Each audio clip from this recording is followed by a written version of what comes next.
déjà, alors qu'on la croyait durer au moins 2 à 3 semaines, en tout cas, la guerre russo-ukrainienne a atteint 3 mois, il faut le dire. 3 mois, en tout cas, elle persiste, elle met aux prises de diplomatie du monde, aussi bien les armées, pourquoi pas, les politiques du monde. Beaucoup de dégâts matériels, en tout cas, mort d'hommes. La guerre ne fait que prendre de l'ampleur et le monde s'interroge. Où va-t-on? Un grand bras de fer entre les pays de l'OTAN, aussi, les pays de l'OTAN, je veux dire, et la Russie. Revenons donc à nous interroger sur cette guerre, car il s'agit de l'avenir du monde qui est mis en jeu. Quel est donc l'avenir du monde au regard de ce bras de fer, au regard de cette guerre au cours de laquelle les grands, les géants parlent déjà parfois de l'usage de l'arme nucléaire. Et donc, pour emmener l'opinion que vous êtes dans cette réflexion, pourquoi pas, j'ai invité sur ce plateau M. François Andai Akira. Il est journaliste, essayiste, romancier. Il faut rappeler que c'est un ancien député. Bonjour, M. François. Bonjour. Ravi de vous recevoir sur ce plateau pour la première fois. Question d'apporter une certaine lumière à l'opinion congolaise à propos. Bonjour, Monsieur Nibourine, qui n'est plus à présenter. Vous êtes Monsieur Nibourine Dubiche de Albert, politiste, philosophe. C'est toujours avec plaisir que nous vous recevons parce que vous apportez également de la lumière. Bonjour. Merci. Bonjour à vous, partout où vous nous suivez, et bonsoir pour ceux qui nous suivent dans la soirée. Alors, tous nous suivons l'évolution donc de cette guerre, mais de prime abord, au-delà de ce que nous bombardent les médias, en tout cas, nous voulons scruter de fond en comble, à la mesure du possible, ce qu'il y a de ce conflit. Pour ce faire, M. Andai, dans notre quête, dans nos recherches, nous avons eu à savoir que vous avez séjourné dans cette partie du monde. Vous connaissez un peu ces peuples. Vous suivez de près cette guerre, cette crise. Alors, selon vous, quelles peuvent être les raisons de cette invasion, il faut dire, russe? Bien, je ne vais pas parler des raisons de l'invasion russe, étant donné que M. Vladimir Poutine, le président de la Russie, s'était donné des objectifs à cette guerre, à savoir dénazifier l'Ukraine, dénationaliser et bien sûr la protection des peuples du Donbass. Je voudrais plutôt revenir sur le fait que toute guerre est une tragédie et que de mémoire d'hommes, de mémoire de soviétiques, de mémoire de Russes, il n'y a jamais eu une guerre entre l'Ukraine et la Russie. C'est une première. Pourquoi? Parce que l'Ukraine et la Russie, c'est quasiment le même peuple. C'est un peuple, sont des peuples slaves. La Russie est née en Ukraine, à Kiev, en 1958, lorsque le prince Vladimir fut baptisé dans les eaux du Dniepr, qui passent justement à Kiev. Et Vladimir Poutine, dans l'un de ses discours, disait même que Kiev est la mère de toutes les villes russes. En Ukraine, vivent, je crois, entre 40 et 50% de Russes, ce qu'on dit les russophones. Donc ce n'est pas, en réalité, l'endroit où Russes et Ukrainiens devaient se battre. Pourquoi? Parce qu'il y a, de part et d'autre, le même peuple. C'est comme un journaliste français disait qu'une guerre entre la France et la Belgique serait une guerre civile. Et effectivement, dans le cas de l'Ukraine et de la Russie, c'est quasiment, elle a des allures d'une guerre civile parce que ce sont des Russes qui se battent contre les Russes, quand bien même en Ukraine, il y a d'autres nationalités, parce que c'est une spécificité de ces pays ex-soviétiques que en Ukraine comme en Russie, il y a des nationalités. Il y a une différence entre la nationalité et la citoyenneté. C'est ainsi qu'en Ukraine, il y a la nation russe, il y a des Russes, il y a des Polonais, il y a des Biélorusses, il y a des Hongrois et il y a des Roumains. Et comme je venais de le dire, 40%, entre 40 et 50%, ce sont des Russes, ce qu'on dit des russophones, mais en fait des Russes, des gens de nationalité, de la nation russe, mais de citoyenneté ukrainienne. Voilà, ça c'est le d'entrée de jeu. Monsieur Nibourine, vous suivez également ce conflit. Nous avons suivi M. Andai, ce qu'il vient d'évoquer. Vous avez un discours russe, hein, en tout cas, permettez, vous avez combien de sous-russes pour dire il ne devait pas y avoir guerre. Mais ce qui est vrai, il y a guerre. Il y a guerre entre ce même peuple, hein, ce peuple que vous qualifiez, même peuple, c'est vrai, mais il y a guerre, mais par la force de l'information, du renseignement, de la lecture, ainsi de suite, on peut quand même tenter de savoir ce dont il s'agit réellement. Pourquoi ce peuple est rentré en enfant, monsieur Nebouré. Oui, bonjour et merci de m'inviter à votre émission pour la énième fois. Absolument, c'est bon. Mais à côté de ce qu'il a dit, qui est substantiel en ce qui concerne cette guerre, il faut quand même ajouter le côté politique, parce que là c'est le côté historique. Il faut quand même ajouter le côté politique. C'est qu'à la désintégration de l'Union soviétique, il y a des lois, il y a des accords qui sont signés entre les États qui se désintègrent et la Russie, parmi lesquels la Russie reste, si vous voulez, l'organisateur de la vie diplomatique à l'intérieur de cette communauté-là. Parce qu'il y a des intégrations, c'est vrai, mais ça reste une communauté russe. En dehors de cela, il faut noter qu'en matière commerciale, c'est la Russie qui est la principale pourvoyeuse en matière commerciale, en matière de technologie militaire. Mais ce que les territoires qui se retirent constatent, que sur des longueurs, la Russie ne respecte pas les accords sur ce point-là. Le côté militaire, le côté de la fourniture de la science et des technologies militaires, la Russie ne respecte pas. Mais pourquoi en réalité? Mais parce que la Russie veut garder la suprématie sur ce côté-là. En ce moment-là, ça entraîne quoi? Mais ça entraîne une certaine frustration des anciens pays de la Fédération, des anciens États de la Fédération, qui cherchent à nouer d'autres relations internationales à partir de ce qu'ils ont acquis désormais leur souveraineté. Ils veulent acquérir d'autres rapports, d'autres clauses, d'autres contrats, d'autres internationaux ou internationaux, de façon que sur un certain nombre de plans, ils puissent acquérir non seulement leur liberté, mais surtout leur épanouissement.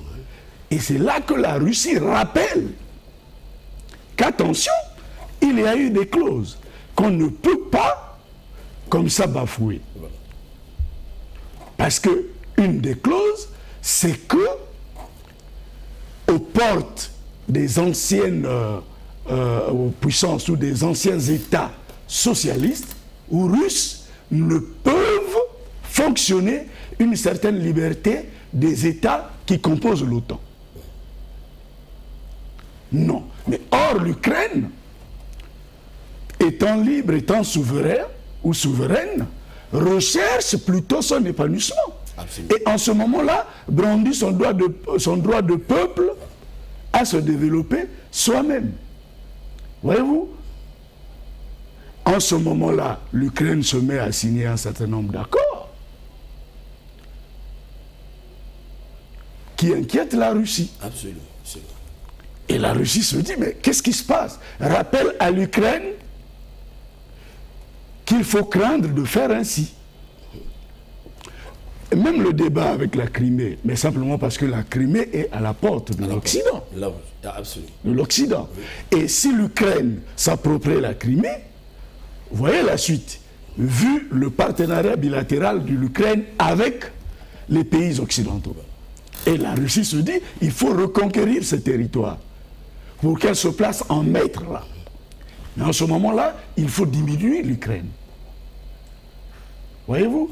Parce que l'Ukraine se dit, comme a dit l'autre Zelensky, l'Ukraine n'est pas l'élève de la Russie. L'Ukraine doit traiter avec la Russie d'État en État. C'est que la Russie n'entend pas de cette oreille. Maintenant, s'il faut aller plus loin, puisque nous abordons la question de l'avenir du monde, s'il faut aller plus loin, on se posera la question de savoir pourquoi la Russie craint tant l'Occident aux portes des anciens États russes, si au niveau de l'ONU, il y a bien des prescriptions qui interdisent à tous les pays d'enfreindre à la souveraineté des autres.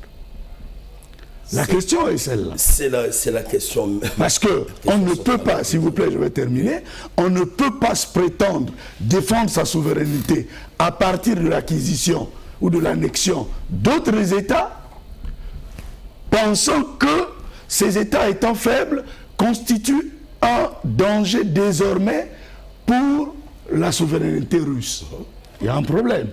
Mais avec tout ce que l'ONU a comme armada réglementaire concernant la réglementation si vous voulez, des relations internationales, on peut quand même se dire, mais en ce moment-là, est-ce l'ONU qui devient faible, ou en réalité la Russie qui veut faire prévaloir son hégémonie, voilà, y compris après la désintégration de l'URSS? Voici la question que je me pose. Des questions centrales pour notre émission. Monsieur François, vous avez suivi le développement de M. Néborine, et suite à ce que vous venez d'évoquer, et suite à ce qu'il vient d'évoquer, comment appréciez-vous l'attitude, en fait, voilà, cette attitude du président russe? Bien, je voudrais d'abord rappeler que le conflit en Ukraine est la conséquence directe du réveil des nationalismes dû à la dislocation de l'Union soviétique. Pourquoi? Parce que, comme vous le savez, tout le 19e siècle a été émaillé de des guerres. Avec le 20e siècle, nous avons eu deux guerres. La première guerre mondiale provoquée par la montée toujours le réveil des nationalismes, et la Seconde Guerre mondiale due au nationalisme allemand. Le problème qui se pose en termes de nationalisme, c'est quoi? C'est qu'au moment de la dislocation de l'Union soviétique, les Russes vont commettre une très grave erreur en termes de géopolitique, de géostratégie. Pourquoi? Parce qu'ils n'ont pas anticipé le fait qu'ils étaient une puissance mondiale avec un bloc qu'ils gouvernaient, qu'ils dirigeaient, c'est-à-dire le bloc des pays de l'Est, et le bloc stratégique du pacte de Varsovie qui était face à l'OTAN. Ils n'ont pas anticipé tout cela. Et dans le cas, par exemple, de l'Ukraine, ils n'ont pas anticipé le fait que l'Ukraine a toujours été une épine dans les pieds de l'Empire russe en termes de nationalisme. Et donc, qu'un jour ou un autre, avec c'est-à-dire le fait qu'on ait donné la liberté à tous ces pays, un jour ou un autre, le problème nationaliste devait revenir. C'est ce qui se passe justement. Le fond, ce n'est pas tellement comme l'explique mon ami ici présent. Le fond, c'est d'abord, il faut le prendre à partir sur la base du réveil des nationalismes. C'est ce qui a fait la guerre, qui a fait la désintégration de la Yougoslavie, qui a fait la guerre donc des Balkans. Et c'est le même terreau nationaliste qui a ramené la guerre au niveau entre la Russie et l'Ukraine. Pourquoi? Parce que, il a tenté de l'expliquer, le problème n'est pas tant la fameuse clause de soumission qu'il invoque entre la Russie et les pays ex-soviétiques, mais plutôt le fait que, en Russie même, s'est développé un nationalisme de type impérial, c'est-à-dire avec un État fort, sous une autorité, un État fort, un chef, un leader à la pointe de fer, qui est Poutine. Tandis que, à côté, vous avez un pays tel que l'Ukraine, avec ses différentes nationalités, qui n'arrivaient plus à supporter le fait que, ils étaient relégués à un état de pauvreté, puisque avec la désintégration et la privatisation des actifs de l'Union soviétique, on a vu apparaître une classe de gens qu'on appelle des oligarques extrêmement riches, tandis qu'à côté végétait le peuple. Vous savez qu'avant la révolution de Maïdan, il s'est passé d'abord la révolution orange, conduite par Yushchenko. Avec la révolution de Maïdan, on renverse ce qu'on considérait comme un pion. Pourquoi? Parce que Viktor Yanukovych, qui était le chef en ce moment en 2014, avait refusé de signer l'accord avec l'Union européenne.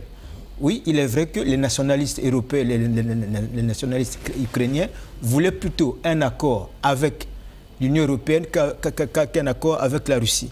La Russie n'entendait pas que l'Ukraine signe un accord avec l'Union européenne. Pourquoi? Parce que la Russie considère que l'Ukraine, c'est quasiment son espace, son prolongement, c'est son espace vital.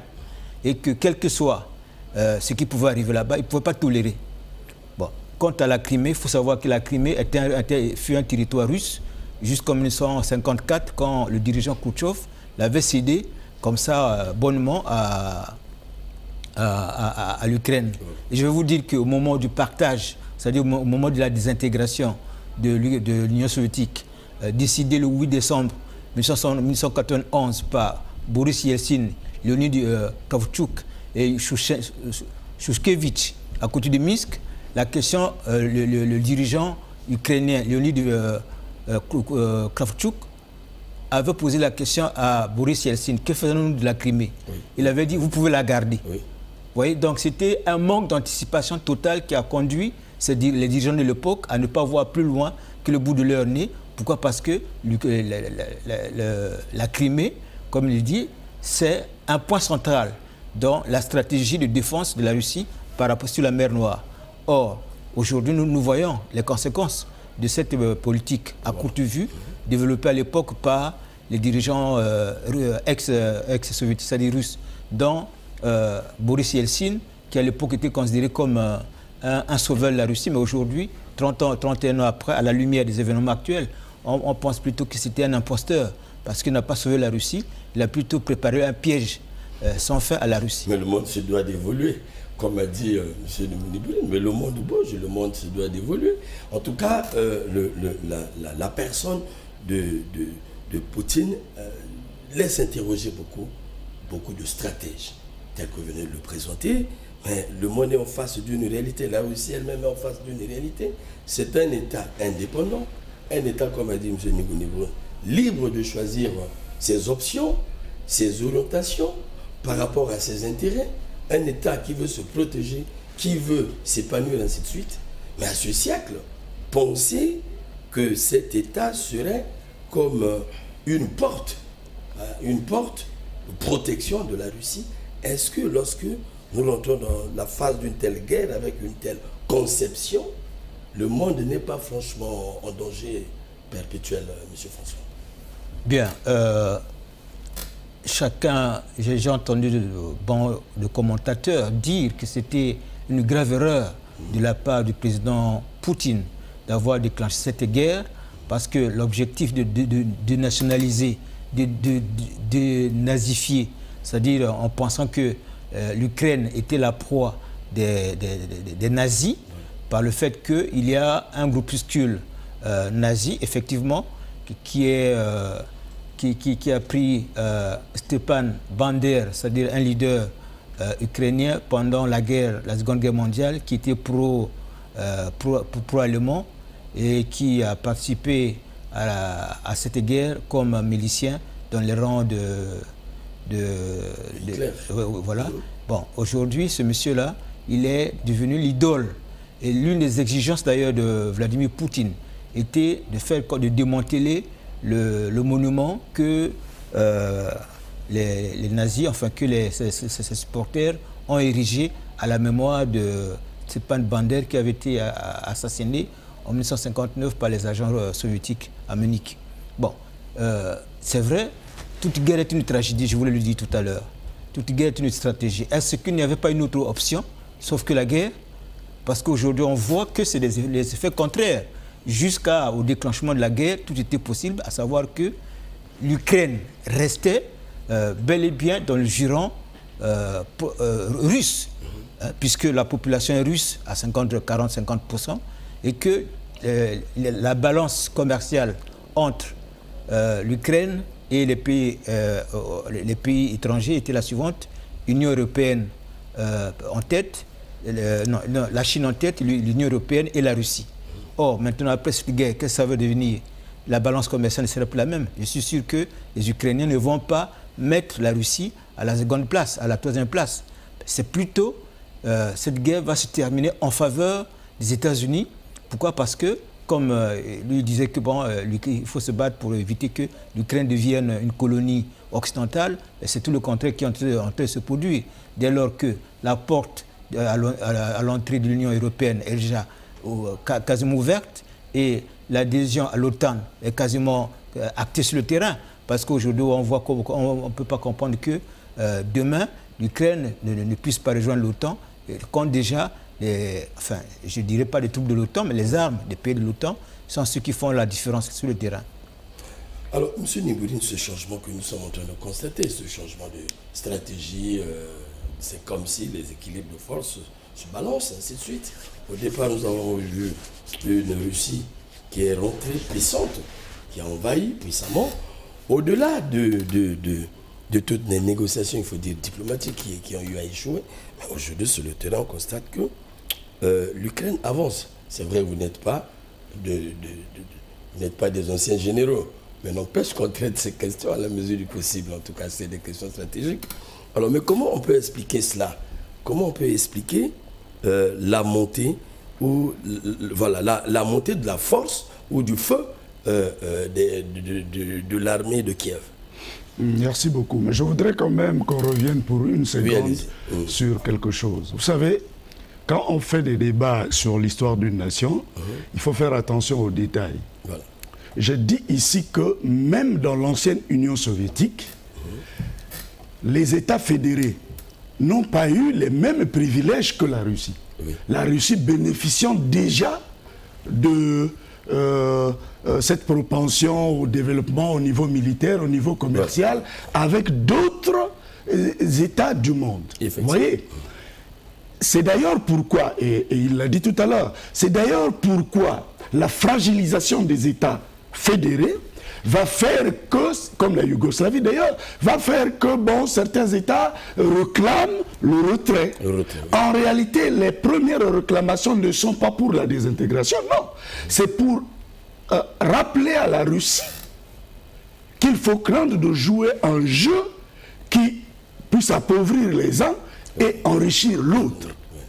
Voyez-vous? Parce que l'Union est constituée sur la base de l'équité. Or, jusque-là, ce n'était pas constaté. Malgré tout, les désintégrations sont arrivées. Mais en réalité, quand les désintégrations arrivent, il y a quelque chose de fondamental qui est conservé. C'est la relation de ces États à la Russie, à partir des principes, à partir des accords. Mais jusqu'au moment où nous parlons, même les États qui ne se sont pas manifestés comme l'Ukraine, le regrettent énormément. Ils le regrettent. Et certains dirigeants russes, à l'intérieur des gouvernements dirigés par Poutine, l'ont aussi regretté. C'est-à-dire ce qu'il appelle, lui, le fait que la Russie n'ait pas eu le temps d'anticiper sur.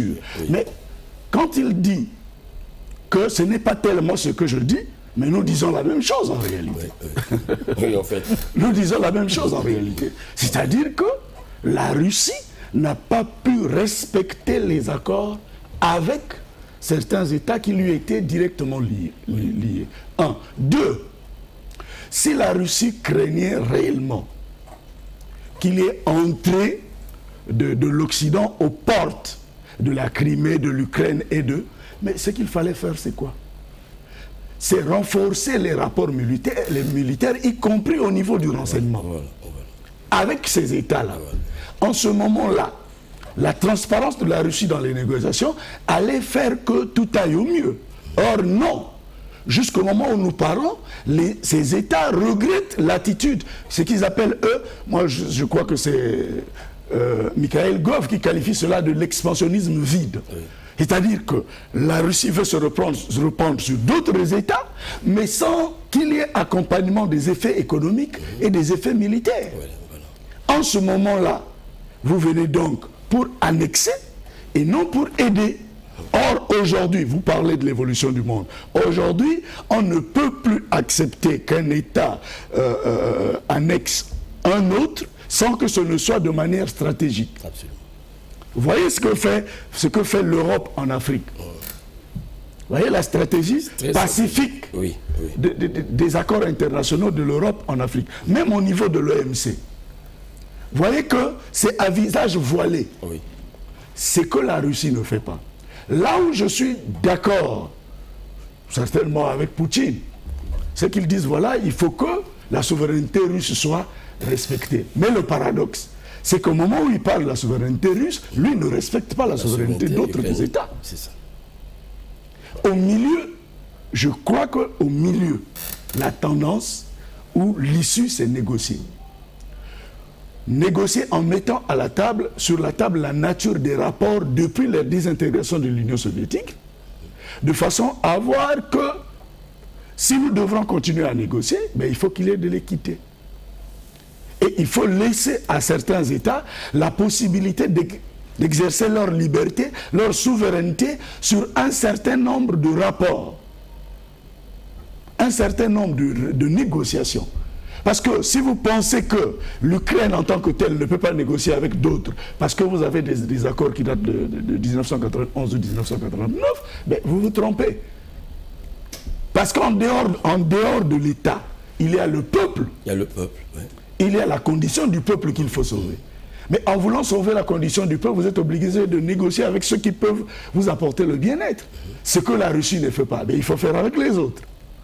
Ça aussi, c'est important. Donc, heureusement hein, que je n'ai pas écouté ici les sentiments comme ceux qui se déclament dans la rue pour dire, mais voilà, ben, l'Occident veut venir aux portes de l'Ukraine, c'est pour faire mal à la Russie alors que tout le monde sait que l'Ukraine est par essence russe. On est d'accord, mais le peuple ukrainien doit vivre. En ce moment-là, il faut revoir la nature des accords. Si vous voulez que la Russie soit spécifiquement ukrainienne, il faut revoir la nature des accords pour faire en sorte que chaque souveraineté se sente à l'aise à l'intérieur du carré de vie qu'est la République, la nation ou l'État. Voici mon problème. Mais avec le collègue sur le plateau, je suis d'accord avec lui que tout le problème de la réaction des autres États, c'est le fait qu'ils se sentent mal vis-à-vis de la diplomatie russe. C'est tout. Alors, la Russie est toujours mise au centre dans cette question qui chauffe vraiment les relations internationales. En tout cas, c'est de la matière, peut-être qui changera la face du monde demain, en tout cas. Monsieur Oculas, quand vous avez posé la question, je vous disais que je revenais sur un aspect. Oui. Maintenant, par rapport au monde, je venais de dire tout à l'heure, et je suis sûr qu'il va compléter c'est là maintenant, de manière substantielle. Voilà. Quand vous voyez par rapport au monde, la Russie attaque l'Ukraine, qui est déjà en négociation avec les pays de l'OTAN. Voilà. Pas seulement sur le plan militaire, bien sûr. Pas seulement sur le plan militaire. Alors, il se passe que, au niveau de l'ONU, il y a quelque chose qui protège la réaction occidentale. Oui. C'est le fait qu'on ne peut pas briser la souveraineté d'un État, quoique faible soit-il. Ça a été même rappelé hier. Vous voyez, voilà. Et en ce moment-là, les États-Unis viennent, l'Allemagne, la France viennent comme pour chercher à sauver l'Ukraine du naufrage. Mais ce qui va s'en suivre, c'est que si c'est l'Ukraine qui est vainqueur de cette guerre, la Russie s'affaiblit. Et non seulement la Russie s'affaiblit, tous les États aujourd'hui qui ont l'appui russe s'affaiblissent. Et il faut craindre qu'il y ait par la suite un règlement de compte entre l'Occident et tous les États qui ont soutenu la Russie. Ce qui est bien jusque-là, c'est que la Chine, l'Inde et comment on appelle la Corée ont des réactions quelque peu nuancées et réservées quant à leur engagement direct dans ce conflit. Justement parce qu'ils reconnaissent quelque part que la réaction de la Russie a été hâtive. En termes de droit international, oui. En termes de droit international, elle a été hâtive.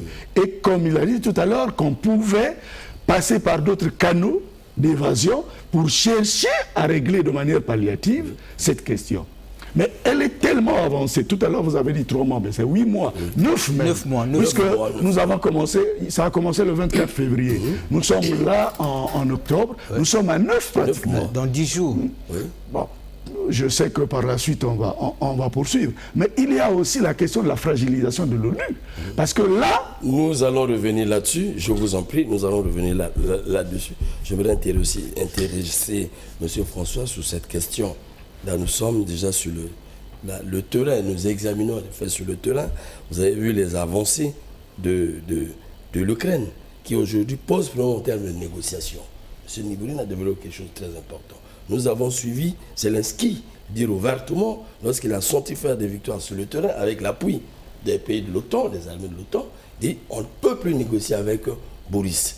Mais plutôt on ne peut plus négocier avec le président russe. À moins qu'il y ait un autre président, il était clair. Alors, à côté, on pense qu'il faut aller vers les négociations au regard de l'arme nucléaire qui commence déjà à se faire parler. Qu'est-ce que vous pensez? Est-ce que la piste de la négociation est possible actuellement ou le monde va vers un chaos? Voilà, j'aimerais commencer avec vous. D'accord. Vous savez, il y a un ancien président africain, Meles Zenawi, l'Éthiopie, qui, lorsque l'Érythrée avait envahi, quand il était en guerre, l'Éthiopie en guerre avec l'Érythrée, qui disait qu'il faut négocier en combattant. Il ne faut pas cesser la guerre, mais négocier en combattant. Pourquoi? Parce qu'à l'époque, il était en position de force. C'est ce qu'aujourd'hui Zelensky est en train de faire. Il est en position de force, il faut négocier en combattant. Mais ceci dit que c'est une guerre. Les Russes n'ont pas encore dit leur dernier mot. Il est vrai que sur le terrain, ça sent du roussi. Les Russes sont en délicate position dans plusieurs zones. Mais ce n'est pas encore une défaite parce que la guerre moderne, nous sommes en train de le voir, c'est des drones, c'est la technologie, ce n'est pas seulement la stratégie militaire, c'est les drones. Stratégie économique, voilà, il y a un peu du tout. Il y a un peu du tout, hein, et la technologie, elle est là. Voilà. Au jour d'aujourd'hui, la guerre en Ukraine est démonstrative de cet état de fait, à savoir qu'est-ce que la guerre moderne, même certains états-majors occidentaux sont en train de revoir effectivement leur stratégie, leur méthode de mener des guerres, les guerres modernes. J'allais dire que en matière de négociation, la guerre n'étant pas encore finie, vous savez, au tout début, c'est les Russes qui avaient proposé aux Ukrainiens de négocier. Il y a eu une négociation à Minsk, ça a échoué. Il y a eu une négociation en Ankara, je crois, en Turquie, ça a échoué. Et ça continue. La diplomatie continue toujours de jouer un rôle souterrain. En pleine guerre, oui. Voilà, il y a le président turc et russe, les présidents turcs et russes qui sont rencontrés dernièrement au Kazakhstan, toujours pour chercher des voies et moyens. À un moment donné, les Russes étaient prêts à négocier, étant donné qu'ils occupaient la majeure partie du territoire qu'ils visaient.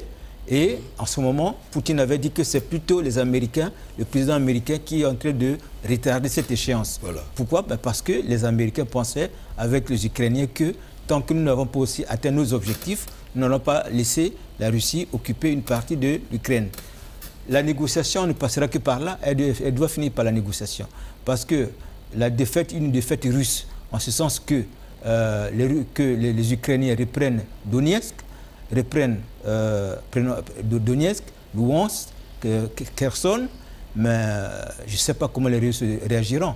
Encore que, en ce moment, ils sont en train de préparer une contre-offensive avec le recrutement de près de 300 à 200 000 soldats. Ils sont en train de préparer une contre-offensive pour tenter un peu de récupérer. Poutine lui-même a dit que la situation va se stabiliser, mais quand est-ce, on ne sait pas. Mais dans tous les cas, moi, je ne crois pas.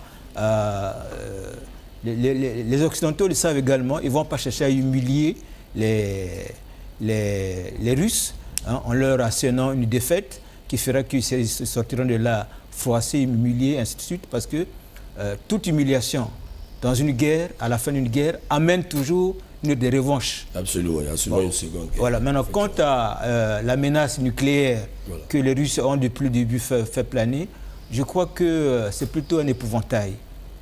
Parce que la bombe nucléaire aujourd'hui, c'est une catastrophe.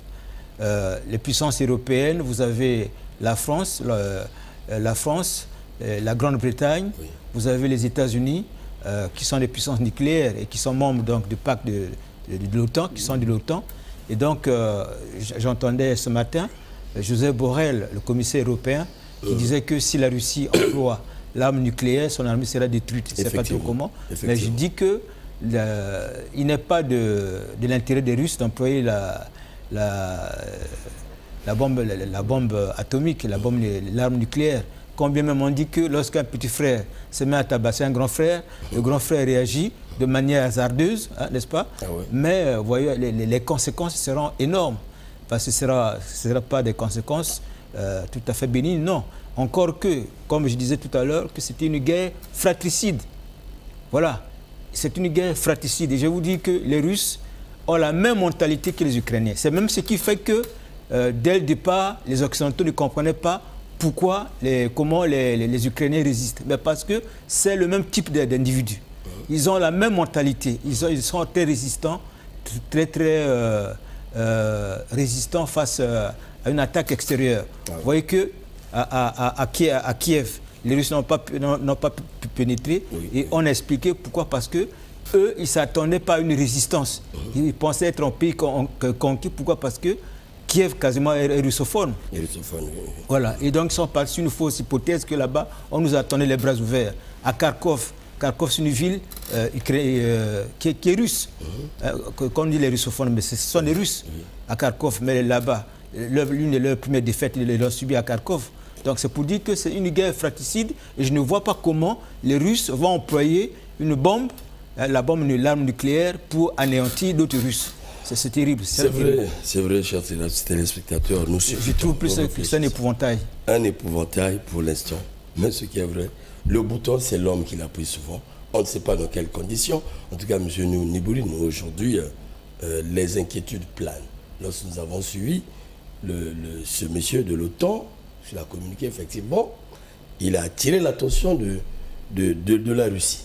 Et lorsqu'on voit le potentiel nucléaire qui existe dans le monde, surtout dans ces régions, on se dit, mais est-ce que Poutine va accepter vraiment, par exemple, perdre dans cette guerre? Parce que si Poutine perd, il y a ceux qui disent, mais ça serait la fin de cette fédération, ça serait la fin de la Russie.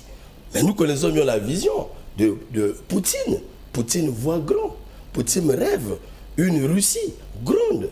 Poutine a encore cette nostalgie de ce grand bloc. Est-ce que ce monsieur-là peut accepter, perdre, au risque d'utiliser cette arme, monsieur Nibouli? Non, je crois que le problème même, ou le prétexte de dénazification tel qu'il a été présenté au départ, n'a été qu'une hypothèse de guerre. En réalité, son problème est ailleurs. Tout à fait. N'a été qu'une hypothèse de guerre. Tout à fait. En réalité, son problème était ailleurs dans ce que je venais de dire au tout début de l'émission. C'est qu'il a craint que les Occidentaux viennent l'envahir. Mais ce qu'il craignait avec les Occidentaux risque de se réaliser dans cette guerre qu'il entreprend avec l'Ukraine. Parce qu'en attaquant l'Ukraine, il ignorait qu'il attaquait les Occidentaux. Là, puisque les Occidentaux se retrouvent bien dans les intérêts de l'Ukraine et donc dans la guerre pour quelle raison? Mais parce qu'ils doivent, les Occidentaux doivent sauver l'Ukraine. Et légalement, selon les clauses de l'ONU. Mais non, au point où l'Ukraine l'emportait sur la Russie. Vous voyez que c'est tout l'Occident qui sera aux portes de la Russie. Absolument. Et puisque celui qui perd la guerre accepte le dictat des autres, la Russie sera obligée de vivre au dictat occidental. Or, il était possible de négocier pacifiquement avec l'Ukraine en lui montrant les dangers à venir si l'Ukraine allait du côté de l'Occident et en renforçant les rapports, je reviens sur ça, et les clauses de 89-91, puis faire en sorte que l'Ukraine, désormais, vive une énergie nouvelle à partir des nouveaux rapports ou des nouvelles clauses avec, je vais terminer, avec la Russie. Maintenant, troisième hypothèse, monsieur Okilas, voyez tel que c'est parti. Ce n'est plus l'ONU qui décide en tant que tel pour arbitrer. Absolument. Qui décide? Mais c'est la France. La France, c'est l'Allemagne, les États-Unis. Et les autres qui disent, écoute, nous ne pouvons pas abandonner l'Ukraine, nous sommes obligés d'appuyer. Et l'ONU est sans mots. Dernièrement, on a suivi que l'Assemblée générale de l'ONU ne se tienne que quand la Russie attaque. Oui. Effectivement. Quand la Russie attaque. C'est devenu un groupe d'amis, quoi. Voilà, quelque chose qui va me permettre de conclure quand même, parce que c'est très important. Allez-y.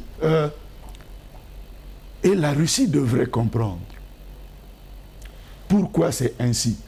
Elle se préoccupe de dénoncer les attitudes occidentales, y compris quelques injustices au niveau de l'ONU.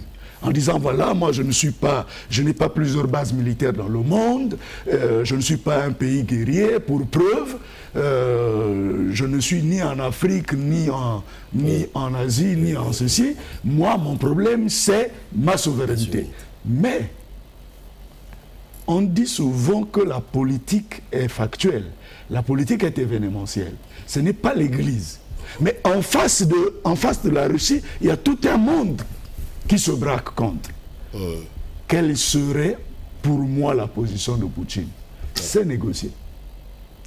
Il a dit tout à l'heure qu'on négocie dans la guerre. Ce n'est pas mauvais, mais il n'y a pas plus tard que la semaine passée, il y a eu des petites négociations au téléphone entre Washington, plutôt entre le Kremlin et plutôt la Russie et les États-Unis. Et les États-Unis. Il y a même une rencontre en vue. Il y a même une rencontre en vue.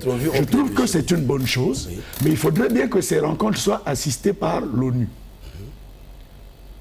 Mais c'est pour qu'il y ait des allures pacifiques, oui, oui. Et qu'il n'y ait pas de clauses tacites. Parce que s'il y a des clauses tacites, cela n'exclut pas qu'on revienne un jour sur une autre guerre. Absolument, absolument. Il l'a dit tout à l'heure, il dit attention, la honte entraîne toujours des reprises. Oui. Et c'est dans les deux sens. Et même si c'est l'Ukraine qui perdait, l'Ukraine finira par se reprendre. Oui. Et si c'est la Russie qui perdait, la Russie finira par se reprendre. Au milieu, il faut prévoir des négociations, des protocoles palliatifs qui peuvent faire que demain, le monde retrouve son équilibre pacifique et que la vie mondiale continue en tout équilibre. Merci bien, M. Niboyeno. Vous avez à dire, mais en passant, je vous pose aussi une question. La fragilisation de l'ONU. L'incapacité de l'ONU s'est fait voir clairement au niveau de cette guerre. M. Niboyeno l'a dit. Aujourd'hui, c'est les États-Unis qui décident, la France, l'Allemagne, ainsi de suite. Que dire de cette organisation normalement qui devait réguler, qui devait peut-être mettre fin à cette crise et pourquoi? Mais attendez, c'est une question que je dirais triviale. Ouais. Pourquoi? Parce que l'ONU a toujours été ainsi faite. L'ONU, ce sont des partis, ce sont des États partis qui sont membres de l'ONU. Et vous savez, dans les questions internationales, les relations internationales, quand vous voyez la guerre israélo-palestinienne, oui. Il y a eu comme des résolutions qui n'ont jamais été, qui ne sont que des lettres mortes. Donc l'ONU, celui qui fait la loi là-bas, c'est quoi? Ce sont les États-Unis, hein, et le bloc occidental. Vous avez vu comment on a bombardé la Yougoslavie, l'OTAN. Il avait quel feu vert? Est-ce que l'OTAN avait le droit d'avoir le feu vert de l'ONU? Voilà, l'ONU a toujours été une organisation fragile. Pourquoi? Parce que ce sont les puissances qui financent, n'est-ce pas, qui décident. Lorsque, par exemple, le président Trump décide de retirer les versements de l'ONU des États-Unis, oui, les versements, les cotisations des États-Unis à l'ONU. À l'OMS? Non, non, pas à l'OMS. L'organisation culturelle. Oui. Comment ça s'appelle? L'organisation culturelle de l'UNESCO. Voilà. Pourquoi? Mais parce que ce sont 20 millions qui retirent. Hein? Pourquoi? Parce que, bon, il y a les Palestiniens qui sont tellement là-dedans et qu'Israël n'est pas d'accord là-dessus.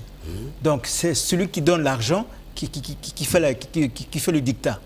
Mais à quoi bon une telle organisation qui a démontré ses limites depuis toujours? Oui, l'ONU, c'est cela. Il y a eu comme de guerre. Et chaque fois, c'est vrai qu'il faut toujours que des gens se retrouvent quelque part pour palabrer. Mais l'ONU, c'est d'abord une organisation des États partis et que ce sont les États partis puissants qui décident avec le droit de vote, le droit de veto, avec tout ce qu'on sait. Voilà. Mais par contre, tout à l'heure, je voulais intervenir sur le fait que de la guerre en Russie, il y a un problème qui déjà est évoqué par le président ukrainien Zelensky, à savoir on s'attend à ce que le peuple russe se soulève et renverse Poutine. Vous avez vu que ce qui s'est passé lorsque l'armée russe a été défaite dans la région de Kharkov à Izium, mais des membres du comité exécutif de la mairie de Leningrad ont tout simplement demandé à Poutine de démissionner. Voilà, c'est prévisible, hein, c'est au cas où il... Leningrad, c'est la ville d'origine de... enfin, Saint-Pétersbourg, pardon, hein, ex-Leningrad, c'est la ville d'origine de Poutine. Et c'est là où souvent vont des grands événements de la Russie. Par exemple, la révolution d'octobre a commencé justement là, à Saint-Pétersbourg. Donc, c'est pour vous dire que l'un des objectifs aujourd'hui de la défaite de l'armée russe en Ukraine vise à, en fait, balayer le président Poutine du pouvoir. Ah oui. Parce que c'est sûr et certain qu'il y aura un soulèvement du peuple russe, il n'acceptera pas cela. Voilà. Alors, petit à petit, nous tendons vers la fin de notre émission, en tout cas. Alors, nous insistons, bon, du côté de l'Afrique, nous avons constaté, parlons de l'ONU, nous avons suivi en tout temps les pays africains réclamer leur place au niveau du cercle même de décision. Est-ce que cela est possible au regard de ce que nous venons d'examiner de l'ONU? Monsieur Néborine, est-ce que, voilà, parce qu'il dit l'ONU, c'est un organisme des États forts. Hein, c'est pour les États forts. Alors, au regard de la demande africaine, pensez-vous que cela peut aboutir? Bon, il faut d'abord dire que l'ONU se constitue dans une envergure capitaliste. Il ne faut pas l'ignorer. Au plan économique. Mais au plan de guerre, il s'agit des vainqueurs qui ont influencé la mise en place de l'ONU. En ce moment-là, l'ONU, pour fonctionner, a besoin des fonds. Il y a au niveau de l'Organisation des États du monde des États puissants qui ont une certaine contribution pour le fonctionnement de l'ONU. C'est ainsi qu'ils peuvent prendre parole pour interdire ceci ou cela.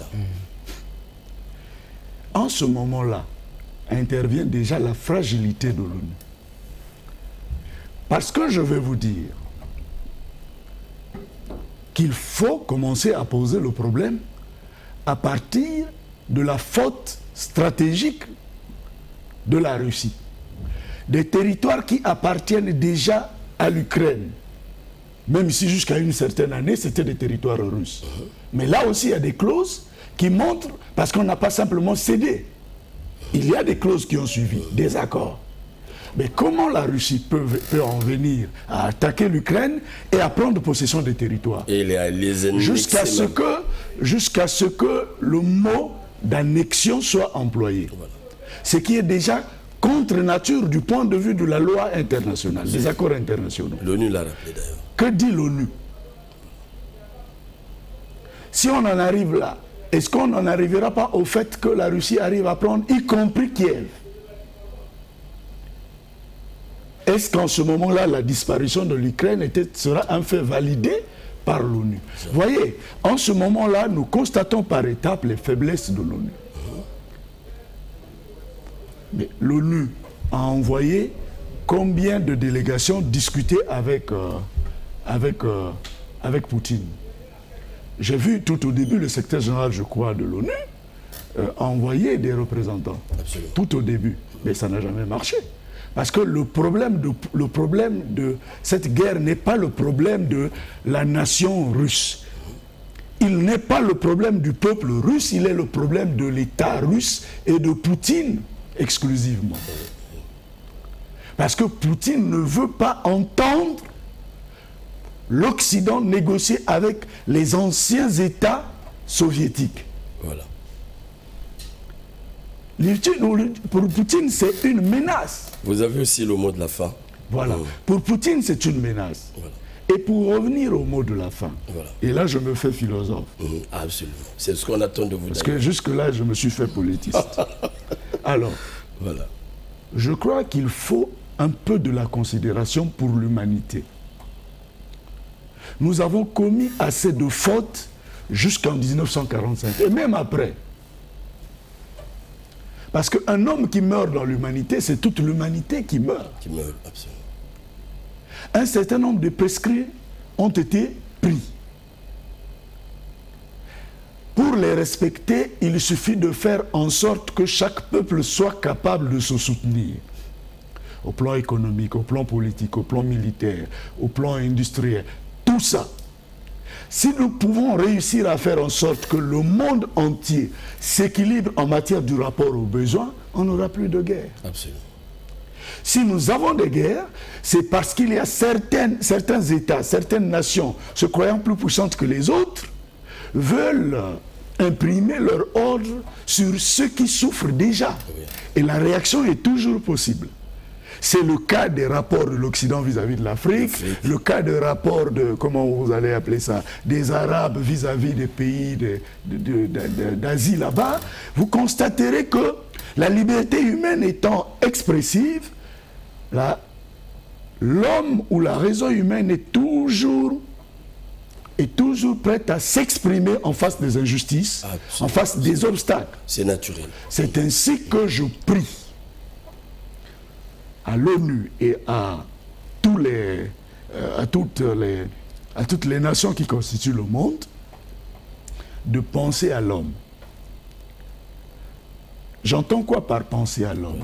Penser l'homme comme nécessité qui doit être améliorée et conservée. Absolument. Parce que nous n'avons pas décidé de la venue de l'homme sur Terre. Il est là, c'est un fait, c'est une réalité, un acte et une puissance pour parler comme Aristote. Mais la liaison de l'homme à l'être, de l'homme au monde, de l'homme à l'histoire, n'est pas le fait de l'autre homme. Ouais. Par conséquent, il faut craindre que ce soit l'autre homme qui annule cette liaison. Absolument, c'est ça. Par contre, il faut craindre ça. Voilà. Il faut le craindre. C'est pourquoi je finis par cette phrase. Kant dit la guerre prenant naissance dans les esprits. Kant Emmanuel, la guerre prenant naissance dans les esprits des hommes, c'est dans les esprits des hommes qu'il faut négocier les défenses d'une paix véritable. Et je crois que c'est la meilleure mesure. Il faut négocier. Il faut négocier. Ça, c'est Kant qui a été cité. Je crois que c'est dans la paix perpétuelle. Nous sommes sur le commencement de l'histoire humaine. Merci beaucoup. C'est très bon. C'est un texte, n'oubliez pas que c'est un texte qui est beaucoup convoqué dans le projet de paix perpétuelle, parce que quand on mettait en place l'ONU, pour accéder dans la salle, il fallait avoir entre ses mains le projet de paix perpétuelle de Kant. Vérifier l'information. Merci. L'information qu'on fait, raison pour laquelle j'ai cité la paix perpétuelle. Voilà. Oui, moi finissons avec vous, M. François. Je dirais que la disparition du monde bipolaire a eu pour conséquence la résurgence des nationalismes qui, par le passé, ont fait le lit des guerres en Europe et dans le monde. Et avec la dislocation de l'Union soviétique, il y a 31 ans, aujourd'hui nous vivons le réveil des nationalismes et leur cortège de malheurs de guerre. Donc, dans le cas précis du conflit russo-ukrainien, qui, je disais tout à l'heure, est une sorte de guerre civile, il faut, comme le veulent les dirigeants du monde, qu'on mette fin le plus rapidement possible à l'effusion du sang. Quand les présidents américains, même notre président ici, Sassou Nguesso, dans son adresse, demandait à ce qu'on fasse la paix, que les bonnes volontés reviennent à la table de négociation, qu'on trouve une fin juste à cette guerre-là et que Russes et Ukrainiens reviennent comme avant 2014. Je crois que c'est mon souhait parce que la guerre, comme disait notre chanteur Zao, la guerre n'est pas bonne. La guerre, c'est pas bon, la guerre, c'est pas bon, c'est pas bon, c'est pas bon. Et donc, il faut vraiment que les bonnes volontés s'y mettent, que de part et d'autre, on trouve vraiment comment mettre fin à cette effusion de sang qui est tout à fait inutile et barbare. Merci beaucoup, merci chers téléspectateurs, merci chers invités. C'était donc un regard que nous avons porté sur cette crise qui a lieu entre la Russie et l'Ukraine. En tout cas, j'avais reçu sur ce plateau M. François Hondaï, je rappelais qu'il est journaliste, essayiste, romancier, ancien député. Mais vous avez touché de la diplomatie, je pense bien. Voilà. Franchement, je l'ai senti. M. Nibourine Dubiche de Albert, politiste en tout cas, il vient de nous le démontrer pour une première fois, pour une fois sur ce plateau, et philosophe à la fin. tout ce tout-là, on dirait un encyclopédiste, permettez-moi le terme. En tout cas, c'est toujours beau de suivre ces choses. Et ce plateau était spécial, en tout cas, parce que nous avons constaté qu'il faut édifier, qu'il faut enseigner, qu'il faut dire aux Congolais, apporter de l'information aux Congolais aussi. Ce ne sont pas des chercheurs qui manquent chez nous.